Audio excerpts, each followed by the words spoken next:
All right, everybody, welcome to the Earth Medicine Podcast with Celine. I am so thrilled that you're here. Today, I have Rob Radford, who will be sharing his story about overcoming PTSD and chronic pain. This is such a topic that is not uncovered as much as the amount of people that go through this challenge. And so I met Rob at a leadership program in Vancouver. So you have such a powerful story to share with us. So I'm excited to have you here. So welcome and thank you, Rob. Thanks, Celine. I really appreciate it. I'm really honored to be here. Thank you. And I'm honored to have you. And so I'd love for you to share, where did your journey start? What was life for you, before you've shared with me a little bit, and then what happened that incurred, the PTSD, and please share it with us, your story. Yeah, I'm a carpenter by trade, and I've had my own construction company for since 2001. In 2005, or 2004, I went traveling down to South America, and the first country I would travel to was Peru. Um, this is an amazing country, and I was really drawn there for the backcountry aspect, the hiking, the mountains, the rock climbing, all that kind of stuff. And I went on this tour into the backcountry called the Cordillera Huayhuash. It's a mountain range in the central Peru, and two men attacked me in my group, and what I thought was a robbery actually turned out that they were trying to kidnap me. Yeah, it was a pretty horrific thing. They shot at us, they tied me up, they beat me, they threatened to kill me if I didn't cooperate. And they would have taken me if it hadn't been for two or another group of people. There's four other people that came along and fought back and didn't want to. They resisted, and they fought him off enough to discourage him from continuing on. But unfortunately, all those people were shot several times. So I was set free, and these people were, really badly wounded. And we had to figure out how to get them off of the mountain in the middle of the Peruvian Andes. No kidding. So it was a pretty intense period of time. We ended up finding a group of French doctors who had a satellite phone, and were able to contact the authorities and get them to rescue us. Wow. And so they had sent a helicopter, but it took 20 hours to get us that helicopter in. During that time, one man died. So. Wow. Okay, like a highly traumatic event to the point you're like really out backcountry. You're not just out for some hike, like for day hike. No, we were 4 days walk from the nearest town. Right. Okay. And was this a tour that you were with? Like, what did that? It's a hiking trail it was ranked actually number 2 for National Geographic in the world. It's called the Cordillera Huayhuash. Right. It's an 8-day trek around a mountain range. Wow. So you literally walk around and through a Peruvian mountain. Wow. And it was right in the middle of that. Right. Okay, got it. And so so you're out and you're obviously startled. There's like these people come out of nowhere and you are attacked. And so what happened after you got back, and did you start to notice some symptoms? Like, how did you know that you were not okay after that? When something like this happens, it almost like breaks you. Like you experience such a stress that you kind of feel fractured. Yeah. And I actually chose not to come back right away.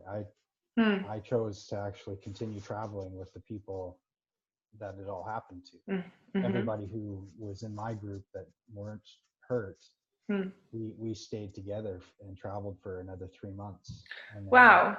Yeah, it was just, it was really kind of nice to have that ability to talk to somebody Totally. that went through it, Yeah.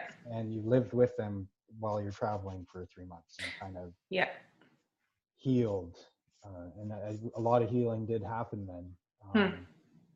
And then I traveled for another 3 months on my own, and came back, for after 6 months of traveling in total. You have to remember that, like, this happened in the first 8 days of my traveling experience. I literally, like, landed, went hiking in the mountains, was shot at, and Wow. and then I decided, well, I'm gonna keep going, and then stayed with my friends, and then came back. So coming back was that was really difficult. That was a culture shock, PTSD kind of all catching up to you. Just I couldn't fit into my life, and it took me about 6 or 7 months to kind of decompress and seek counseling, and to be able to reintegrate into my life. And when I was able to kind of just get on with things, I never felt like I got over it. It wasn't like okay, I'm 100% again, but Totally. I was able to get on with it. Well, it's I think in our culture we're so taught to get on with it, whether it's experiencing a death, the grieving process is get on with it, like work next day, or something like traumatic, highly traumatic. With this, we're so encouraged to get on with it, and when did you start to realize when it wasn't the same? You couldn't, like, it wasn't just getting on with it. Did you start to notice physical effects? Was your mood different? What did you notice? It was actually about 7 years would go by until I started having trouble. Wow. Yeah, like the whole time there, I was always aware of what was going on, like hyper aware of everything, like noises and things like noises, that. Anything that would trigger a flight response, I was like aware of it. But you just kind of get used to that. The real breakdown for me was when my son was born, and he was 1 year old, and it was just like holding him, and I just had this realization of how close I really came to dying. Like wow. And it just unfolded for me. I just kind of broke down, and I started having panic attacks. I started having I could not go outside. Like, I was almost agoraphobic. Couldn't go into big spaces, grocery stores, worse, like Walmart's. Any big place like that with that many people, it was like I couldn't do it. And then I started, shortly after that happened, I was admitted into the psychiatric wing of medical, or the hospital. Wow. I had counseling. I had the psychiatric care, and then all of a sudden, my gallbladder started to turn. And I was experiencing this like really severe pain.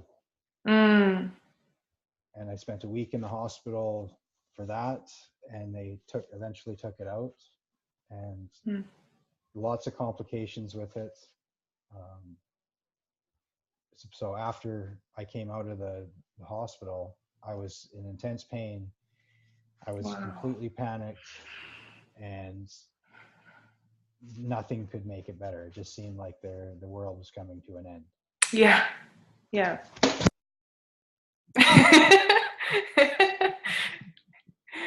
How metaphorical. I have to do it like this.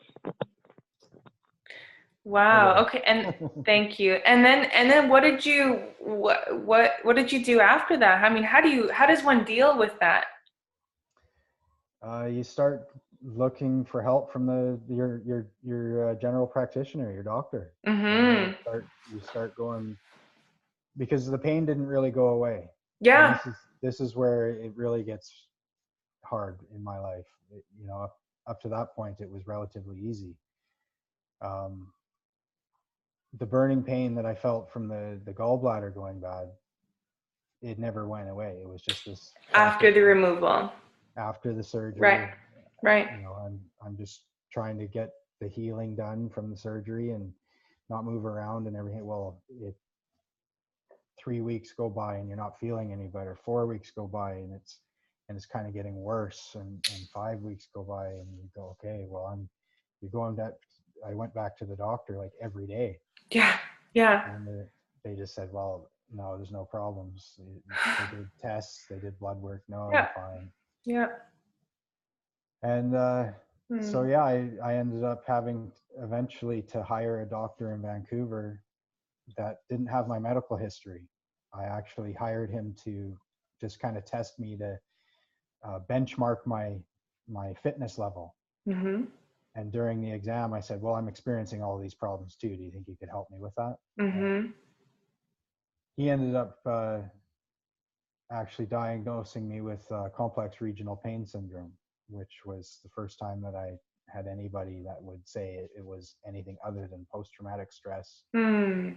or basically drug seeking, because Right. that's what I was being labeled as, was a drug seeker, because I'd be constantly going back going, oh, I'm in Wow. intense pain. Um, so yeah, so I was able to get that diagnosis and then take that and get it corroborated by another doctor and then take that to my general practitioner, and then they started giving me pain medication and sending me to a pain specialist. Um, and so I was dealing with severe PTSD and chronic pain, uh, prescribed really heavy doses of opioids, a whole bunch of different Yeah. psych meds that they use to quell pain, as nerve pain as well.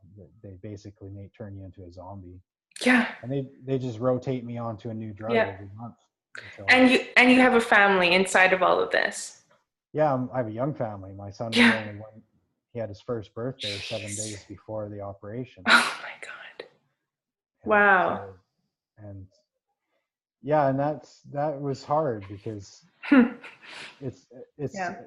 it's chronic pain and PTSD is a silent disease. That's why I'm so honored that you're sharing your story, because it's not really talked about, and it's something that people, it's almost like deemed as normal. We don't even realize within ourselves if we're struggling to that extent with that mental wellness. So, okay, so you're in this state. What happened after that? I was basically put onto more and more opiates as the pain. I would get used to it. Uh, Things would happen. I was in a car accident during this time. Oh, wow. The the pain specialist did a procedure that went horribly wrong, where he gave me a series of 18 injections in my spinal cord, and the 10th one that he did hit a nerve, and the pain's never gone away. So the problem with this complex regional pain is that if you hurt yourself in another area of your body, your nervous system is so oversensed that it can't turn off the pain signal. Right. And existing on top of already our modern day world where our nervous system is already, needs balancing and calming. So, and then your Mm-hmm. body's in this like constant fight or flight, or rather fight, right? Mode.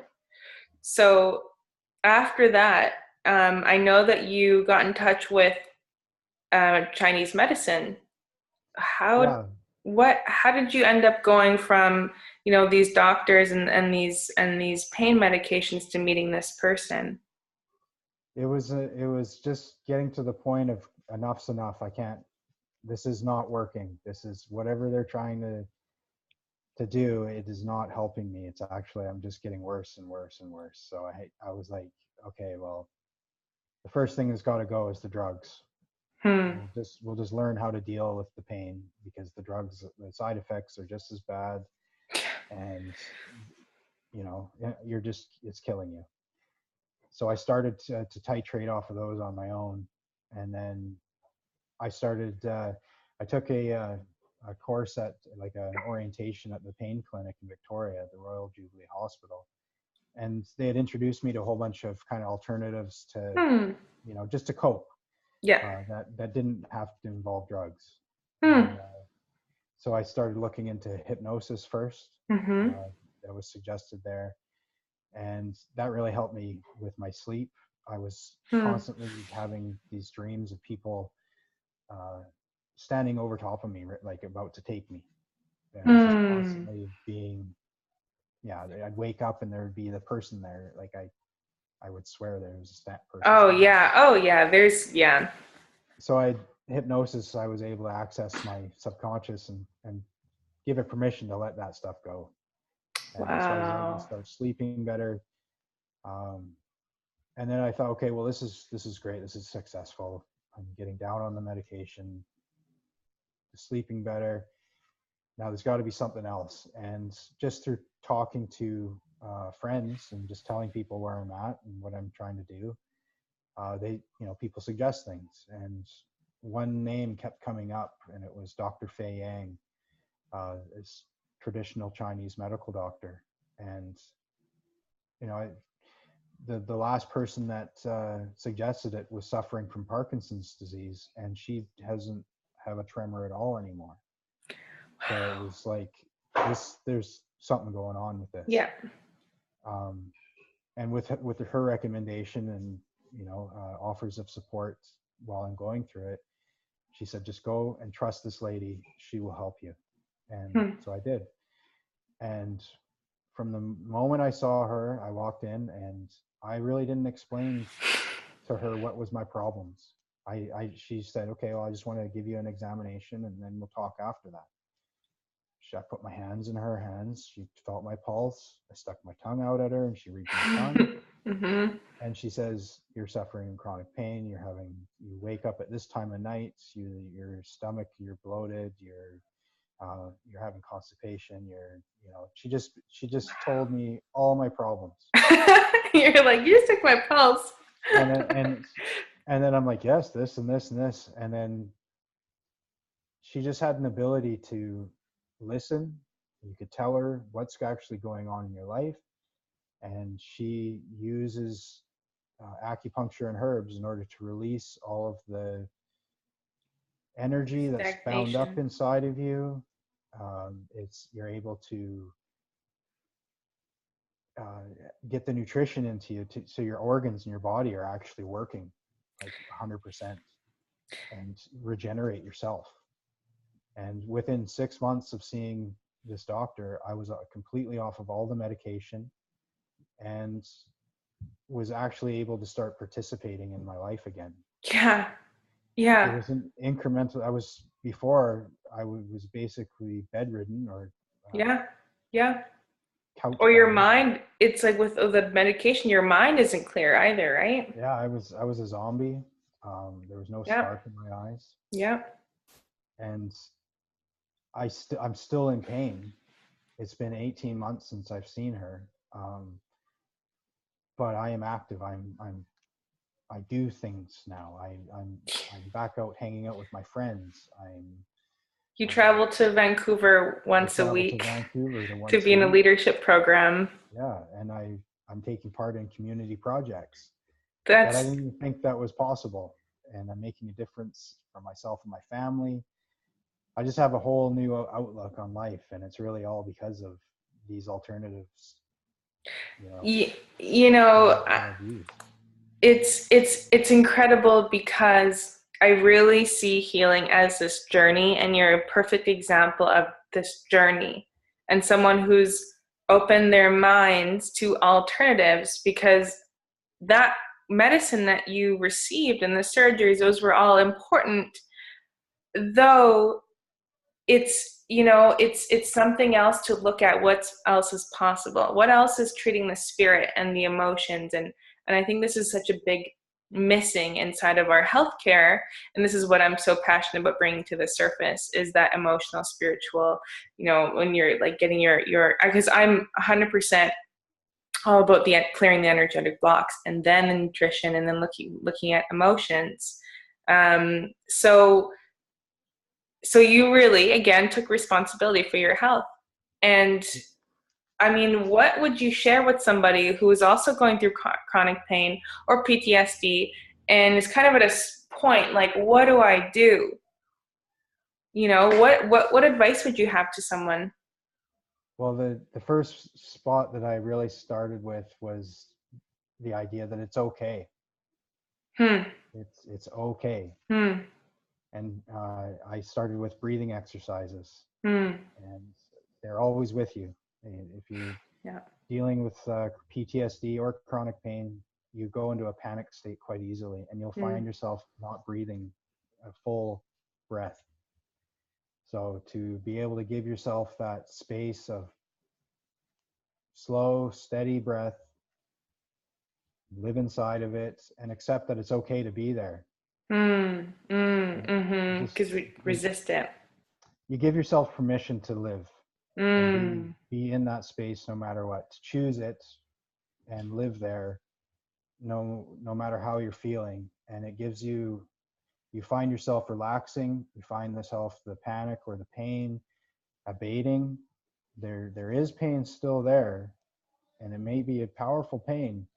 However, you're able to be in it and present to what's going around. You're not trying to numb yourself or Right. distance yourself from anything. You're standing inside of it, and that gives you the space to start actually making choices and taking responsibility for your health. You can start looking at what might work for you, Mm. and then you just don't give up. Even if something fails, you usually know something's going to work. You usually have a feeling about it. There's That's an right. intuitive thing.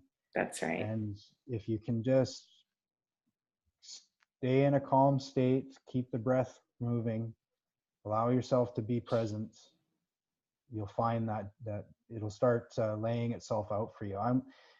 When I was going through it, I said that every therapy that I was using, everything that I would do was a rung in my ladder. Yes. And, Yes. You and use a beautiful metaphor. I put it together to climb out of the pit that I was in. And out of that darkness has been an incredible journey of discovery, because for me, I truly know myself. I've given myself 100% access to being in my body, even though I'm suffering. Wow. Wow, you said something very important there, because I know even within myself, with actually how this podcast was birthed was through these migraines that I was experiencing, and I so badly wanted to escape that. I so badly wanted to be out of the body. And for you to be in that state chronically, Rob, and actually have the power to say, allowing yourself permission to be there. And I think there's this observer mentality rather than being attached to that, to the body, which is hard to kind of come across, especially when you are the one going through pain. But I've noticed when I have been there, detaching myself, or at least speaking to my body, right, and saying, what exactly do you need, what's going on, and really having that conversation, that dialogue, because we can be so disconnected from the body. Yeah, Right. absolutely. It was an interesting skill to actually have to be able to describe exactly how I felt to people. When you're going to a doctor and they're saying, well, what's wrong? You're like, well, and to have to really describe it in a way that somebody can understand, and even more so to loved ones, or family members who don't understand. Um, and it was really hard to, watch people not be able to really get that I'm in chronic pain now, and they kind of shied away from it. So to be able to be present and accept it, you can really understand yourself and what's actually happening, because you're not so you're able to actually feel it. You actually Mm. to be present to it and understand that this is what's actually happening for me. That's brilliant, because a lot of the work that I'm uncovering more and more is our ability to feel, and what we keep avoiding feeling gets suppressed in the body. And then we start to experience that as pain, as discomfort, and you're really hitting on an important point here. So, and I really see that as the next understanding, and the future of healing is understanding the emotions and how they impact the body. And I'm such an advocate for this. So I want to ask you too. So you recently did a speaking engagement, and so I'd love to really hear how you are using your story to impact other people in the world. Yeah, well, I started a community project to reach out to the Royal Jubilee Hospital's pain clinic to kind of just share my journey and what I've done to make a difference. And in speaking to them, they actually said, well, this is perfect timing. We're having a symposium for all the nursing and doctor students, and they wanted me to speak to them. So I got to speak to 95 doctors and nurses about what I've gone through and what's really made the difference for me to come back to a life of ability and Significance, I will say yeah, too. yeah, You're making, yeah, you're making a huge difference in these communities, because again, this is so needed, Rob, and it's you sharing your story like this is incredible, because it's, having just a real life story of trauma, of PTSD, of chronic pain, of like living a life with opioids, because that's what's given to us. I would do the same thing if I didn't know, I didn't explore, and I've had, and all things have their place, but you have explored further and empowered yourself. So I'd love to know too, what is really next for you in your journey of health and impact? Well, I've started a YouTube channel, My Path to Authenticity. That's So awesome. I've put a video up there of my speech that I gave at the Royal Jubilee. Um, you know, just to just to put it out there to a bigger audience. I'm also started writing a book about what happened in South That's America and uh, what my life was like afterwards, and what I did to make a difference, and awesome. to touch, move, and inspire people to know that even though you're down and out, it's not the end. That there is something that can make the difference for you, and you just have to be patient and look for it and listen to it when it comes. Mm. Wow. I mean, thank you for instilling hope and inspiration, especially at a moment where it is so dark, where it seems like there is no hope, and you are that lighthouse for people. And so I'm so excited for the work that you're doing. This is really just the beginning. So thank you. And I'd love to know if there's any other parting pieces of advice or wisdom that you want to share, and again, where people can find you.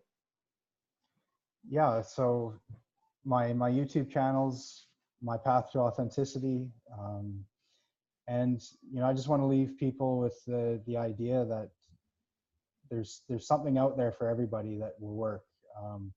Alternatives do really make a difference. Traditional Chinese medicine is powerful. They've been using it for thousands of years, and there's a reason why we keep using it, is because Mm-hmm. it really is impactful. Our emotions, if we suppress them, it will cause a block in energy, If that block of energy happens, then there's inflammation, and if there's inflammation, there's disease. Mm-hmm. It comes in many different forms, and if we can use our nutrition to support our body, the body will heal anything that we have wrong with us. So switching to a plant-based diet, low carbs, eat your fruits and veggies, and you'll start feeling amazing. Get a little bit more exercise than what you really want to do. It all helps. And explore your emotions. Don't box them in, because they're there to teach you something, and they're really a joy to have. Beautiful. Thank you so much. Thank you for that. It's truly the things that we know, and unless we've created a system for ourselves or really ingrained them as a habit, again, we're not taught these things in school either. So it really does take people like you and me sharing about this information, and it's brilliant. And it's brilliant. And thank you for inspiring through your story, Rob. And I'm really grateful that you were on the show. And I'll link your YouTube channel in the comments below. And again, thank you. And we will see you next time on the Earth Medicine Podcast. Thanks for tuning in. Right. Thanks a lot, Celine.